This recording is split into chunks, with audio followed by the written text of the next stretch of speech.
is a beautiful poem, though I only came to see that much later, about daffodils. I wandered lonely as a cloud. And if there are 10 beautiful natural things in a Caribbean landscape, one of them would be the clouds. The clouds are, oh gosh, they're like huge buildings and thick and white. They're extremely white, and they just float around this blue sky and come back and forth. So the whole thing, I wandered lonely as a cloud. The image of it, I knew it very well.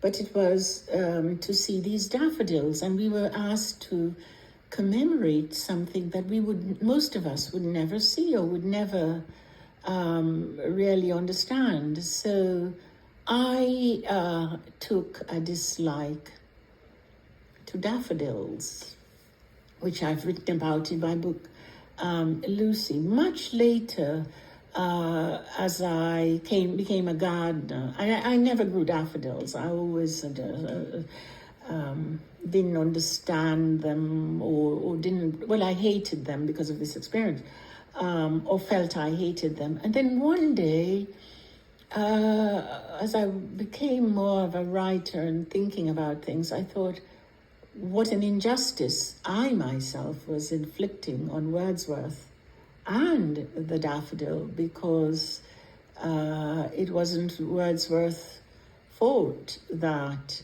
I had been forced to learn the daffodils, and he would have objected, I think, to my position as a colonized person. So in becoming a gardener, I started to plant daffodils on I have an expansive lawn or something, and I started by planting 1,000 daffodils a year until I got to 10,000, and then I call it redeeming Wordsworth.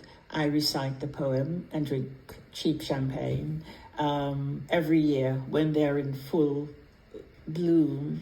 But I now have 20,000, and in the fall I plant 2,000 more. I plan to just plant daffodils until I die, all over the yard. And I find that there are a lot of things that you have to redeem. You have to take out of the horror into which many Europeans have placed it. The daffodil should never have been part of the colonial enterprise.